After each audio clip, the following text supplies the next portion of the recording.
very excited for our episode. I have a special guest with us, Jessica Calderon.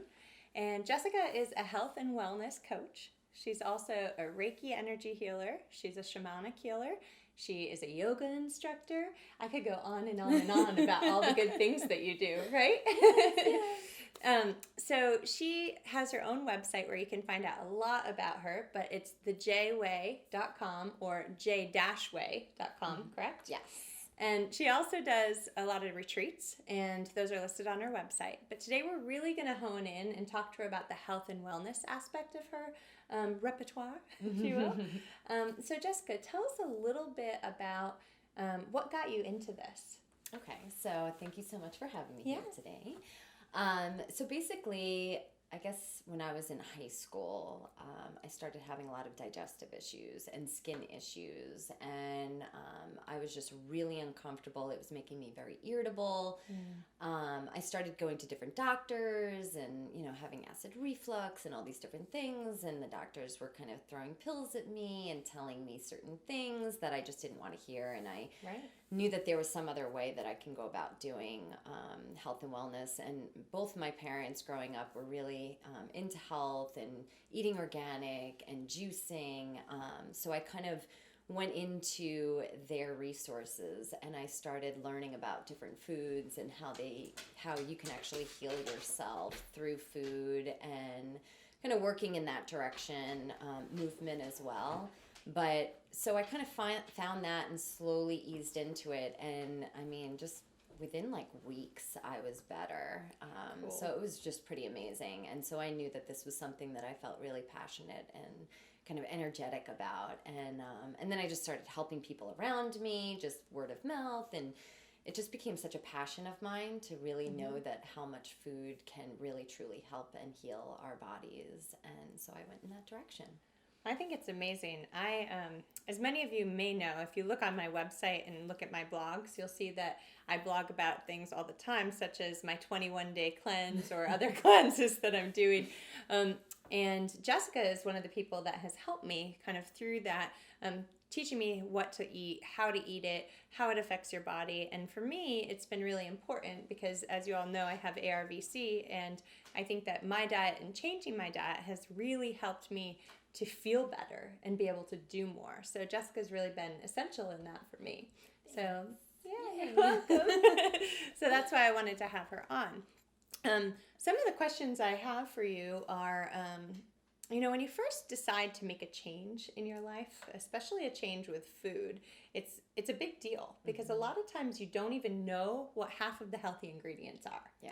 Like for me, I remember thinking, what the heck is a goji berry? Right. What is this? Or cacao or whatever it is. So I kind of wanted to go through today some of the things that we can add to our cabinets and some of maybe even the superfoods or different vegetables that we already know about, what we can add to help ourselves feel better, help us if we're in pain, that type of thing. Okay, great. Yes. So why don't you just start with? I'll start with one of the things, so with inflammation, which is one of the leading root causes of a lot of diseases that we have out there, and really working into getting more whole foods, getting lots of vegetables. All different vegetables have different minerals and vitamins that are essential for us.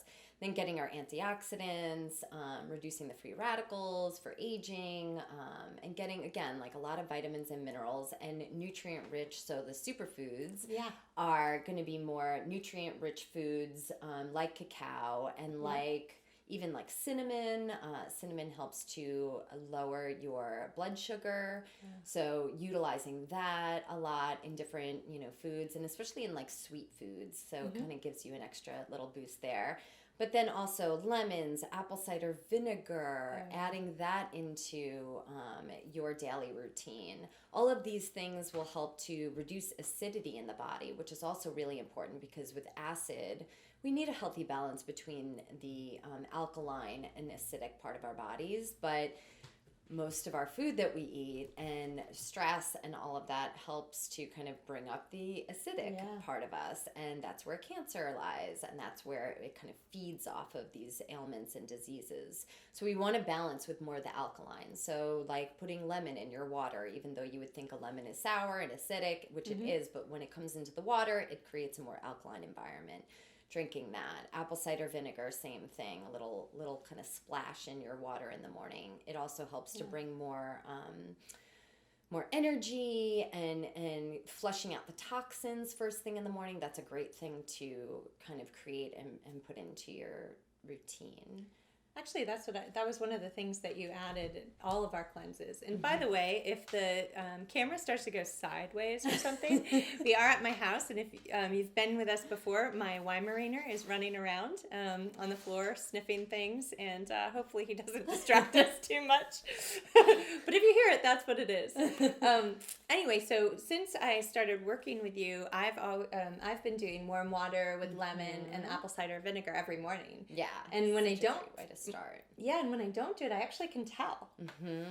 So it's really, I mean, it's just a great way to start your day. Again, energy boost, but then you're kind of starting your day with a more alkaline body. When we first wake up in the morning, we are acidic, just from the processing of all our foods and everything from the nighttime. So our body starts to purge during the nighttime. And so, waking up and flushing our system is really important to kind of start that day. But then also kind of incorporating some, so ginger is really good for anti-inflammatory. You can do ginger root, you can do ginger powder. They're both pretty potent, so you can use them in, a tea or like warm water or hot water for a tea. You can also incorporate it into sauces and different ways of cooking with it, which is really great. You can also use, so the garlic and onions and mushrooms are also packed with so many vitamins and nutrients, antifungal, antibacterial. I know that one of my acupuncturists always told me to eat a lot of mushrooms, keep that in your diet. Mine too. Really important for the antifungal and bacterial properties. But making sure that you're actually cooking them, breaking down the cell wall is actually a way that you absorb them better. Oh, I had no idea. So cooking the mushrooms is much, much better than eating them cold. Yes. Oh, I didn't know that. Not that it's bad to eat them cold, but you'll actually get more of the benefit and the absorption of the nutrients when they're cooked. So some foods, they always say like raw foods versus cooked foods. There's a nice healthy balance of both. You do get benefits of raw, but you also get benefits of the cooked food as well. So it's always good to kind of switch it up and have that.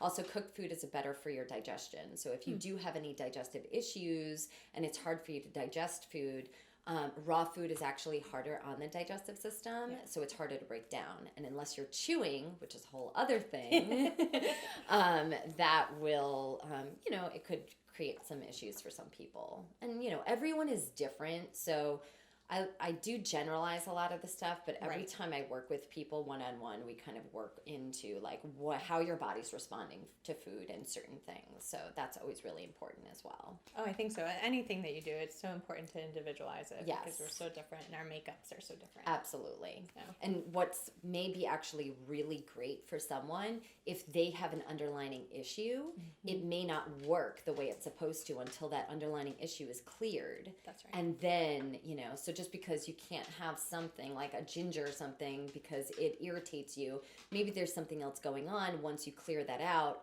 ginger will be good for you, that kind of thing. Yeah. But even like eating greens, so that's something that's really important. So many vitamins and minerals, vitamin K, vitamin E, vitamin C, vitamin A. You're getting all the vitamins, but also it's really great for your respiratory system. Go into that a little bit more. Yes, so it actually clears and thins the mucous membrane. So like think about when we have a cold or sinus stuff going on, we're very mucousy. Our mucous membranes are inflamed, so that's another way of our inflammation is happening, and they're thicker.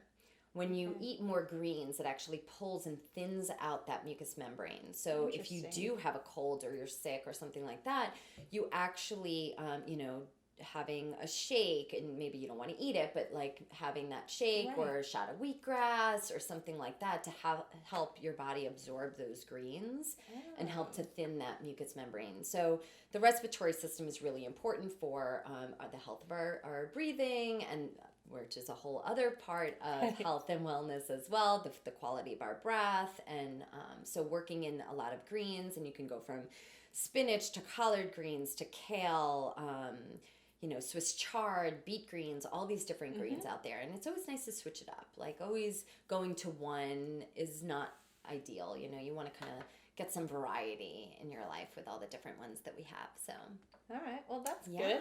And then you touched a little bit upon superfoods. So I have a couple of things here. So we've got goji berries. So I keep everything in these mason jars, mostly because I'm obsessive compulsive. But they're great because they actually seal in.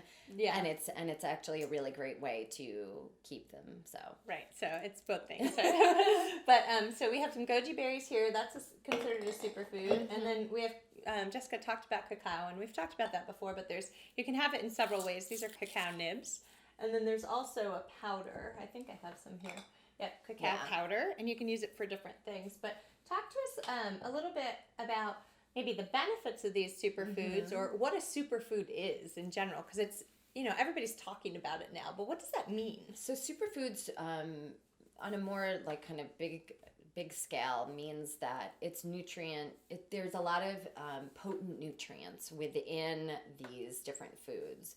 So whereas maybe you'd have to eat a little bit more of different foods, these foods, a little goes a long way. You get a lot more nutrients. It goes right into your cell wall, and it allows you to absorb a little bit better. Now, with that being said, if you don't have any issues or ailments or anything like that, and you are absorbing nutrients through the digestive tract, then yes, they will benefit you. So like cacao, for example, for all the chocolate lovers out there, which there's many of us. That's right. I was a chocolate-aholic for years, and I actually really adapted to the cacao, and the fact that, yes, it is bitter because it is a dark chocolate, but a lot of the chocolate that we have out there is heated, and all of the benefits of that chocolate are not so much of the benefits anymore. Or added so much sugar to it. Exactly. Right. So there's a lot of processing that's going on, sugar added, other stuff added. So it's not ideal.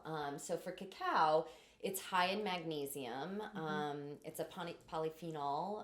It allows us to absorb a lot more antioxidant, gives us energy, and allows us to have that nice craving of chocolate. But sometimes when we crave chocolate, it's also because we're low in magnesium. And for a healthy cell to function, we need calcium and magnesium in a healthy balance of both.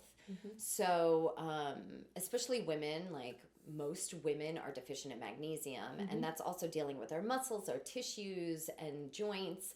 So having a nice healthy dose of magnesium is really helpful. So you can definitely use it in cooking. I mean, you can use it in sauces. You can use it, and maybe more of the powder would be good for that.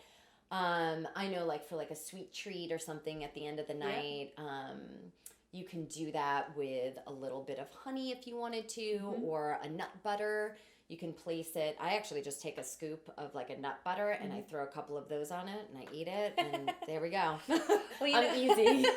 You know what's really good is I actually take avocados and a little bit of honey and a little bit of the cacao powder, and I put them in a food processor. Yes, and I make pudding for my son, and that is awesome as well. Yes. Yeah, and I've had that, and I've done that before, and it's so good. And you're getting the healthy fats in there too, which is really important as well. So what's important about healthy fats? So we went into the whole craze of like, oh, no fat, but our body, especially our hormonal system and endocrine system, is really important. We need healthy fats to help metabolize, and our metabolism is actually one of our hormones. So being able to metabolize and balance out our hormones is really important, especially as we get older and we go through different changes for men and women. Really important for that. So omega-3s and eating walnuts and having those healthy fats.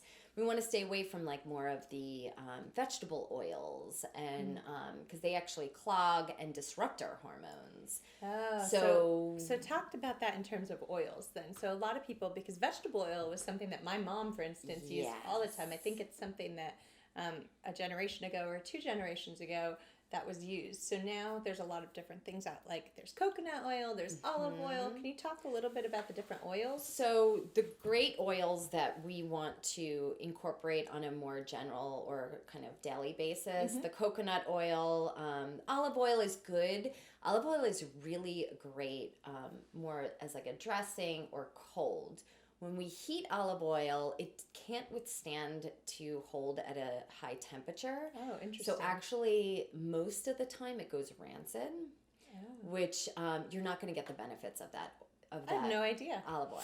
Yeah. So, I mean, it's not necessarily hurting us, but we're not getting all of those good nutrients as if you were to just kind of like drizzle it on something. So I actually, when I cook, I use a lot of coconut oil. Coconut oil does withstand to high heat and high temperatures. So it doesn't lose the qualities and all the vitamins, minerals that it has within it, but it's also anti-inflammatory.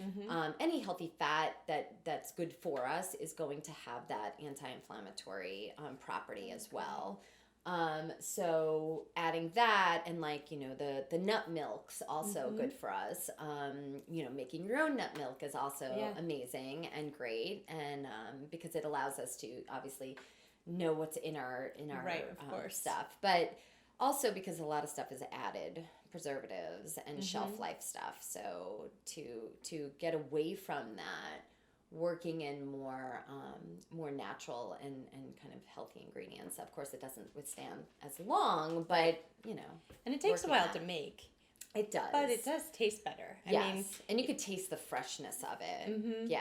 Like I've actually made coconut milk, and it is a process because you have to take the shredded coconut, and then you have to take a cheesecloth and, you know, do the whole thing. And actually, while it's hot, and it hurts if you hit you can burn yourself. So it's really, you know, like it's a process for sure. But it's so good. Yeah.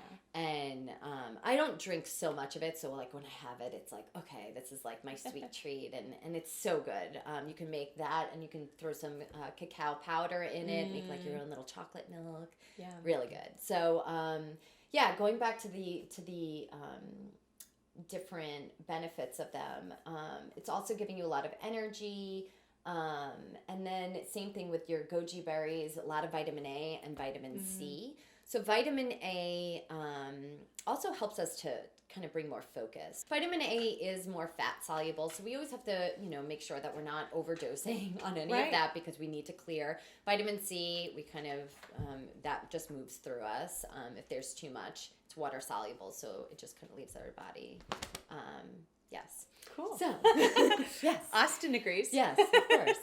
What about spices? What are some other things that we can add? Turmeric is a really great spice to have in your kind of everyday. I throw it on a lot of different things, and particularly because it doesn't have a huge taste. But it makes everything yellow. Well, it does make everything yellow. It's one of the things that you have to almost like wear gloves with, like beets. Oh my gosh. When you're making anything, it gets everywhere. So you have sometimes yellow fingernails. Oh, it's pretty gross. It's actually, when I pick my son up from school after cooking, sometimes I'm like, oh my gosh, my hands are either red from the beet hummus or whatever, and then the turmeric under your nails. Yeah, so that's always a nice, you know, it's like, oh, my nail polish is yellow today. So, but the ingredient in turmeric that makes it so great is the curcumin. Okay. And you want a nice potent, it's an antioxidant, and it actually helps to lower inflammation in the body. So that's actually the key component that you want. Okay. The bioflavonoids that go in, the curcumin is that part of it. So you want a good turmeric, a good quality turmeric that will have that potent curcumin in it. You can also buy pills if you wanted to get more concentrated. Sure. I've taken them before, and it's nice, especially if like I have any inflammation, as far as like an inflamed, like my back hurts or something is bothering me, like in physical pain, then I will take that, and I do notice a difference. Okay. But you know, on the regular, it's always good because we are going to always have inflammation in the body on a regular basis, but it's when our body can't mitigate it and can't, you know, like calm it down on its own, that's when we have the chronic ailments, the chronic issues that come up. And a lot of times when we have chronic inflammation in the body, we don't know we have it until ta-da, it presents itself in a physical form, and we have pain, and then it won't go away. Right. So that's kind of part of the chronic inflammation issue, because we don't know that it's happening until it's almost too late. Exactly. And then a lot of those things we see in physical therapy and what I do every day. Right. But then you have to compare the body piece with the eating, along with, you know, the energetic or whatever it is. There's so many different components around it. And so if you find that you're having like this chronic pain, or perpetual pain as we call it in our field, then it might be worth trying to make some of these changes to your diet to help and see if it makes a difference with your pain. Absolutely. Yeah. And getting rid of, you know, the processed sugar and the processed foods, and getting rid of, you know, trying to stay away from some of the more acidic foods, trying to get more alkaline in your foods. And of course, you do need that healthy balance, so you don't want to go all the way to the other side. Right. But finding that healthy balance and really starting to incorporate more whole foods, plant foods, that is essential for kind of moving into our bodies and clearing out from a physical standpoint. And then obviously movement is always healing as well. So, but you know, there's other things that we can do. But from a food standpoint, definitely incorporating more of these superfoods, incorporating more of the whole foods, the plant-based foods, really important for us. Well, great. Well, I think this has been really helpful for me. I mean, I've learned from you for a long time. Yes. This is, and I'm going to continue learning from you, I'm sure. Wonderful. But I really appreciate you sharing with everybody. Yes, of course. Thank you so much for having me. You're welcome. Yes. So thanks a lot for joining us, you guys. I really appreciate your comments and your feedback after every episode. It helps me decide what to do next and lets me know what I'm doing well and what I'm not doing well. So please, please, please leave your feedback. As always, or of recently, I'm going to do a little plug, shameless plug of my book. It just came out. It's called The Racing Heart, A Runner's Journey of Love, Loss, and Perseverance. It's not just about running, so just because it says runner doesn't mean it won't apply to you. I talk a lot about having ARVC and how I've had to make a lot of changes in my life because of it, so that I can still feel well and do things. And eating is one of the things that has really, really helped me. So check it out. It's on Amazon, and you can find a link on my website as well. And then in a couple episodes, we'll be back again. I'm going to have, Jess and I are going to get in the kitchen, and we're going to just make a couple things, pretty easy things, so that you guys can add it to your repertoire at home, so you can start using some of the things we're talking about. So thanks a lot. Bye.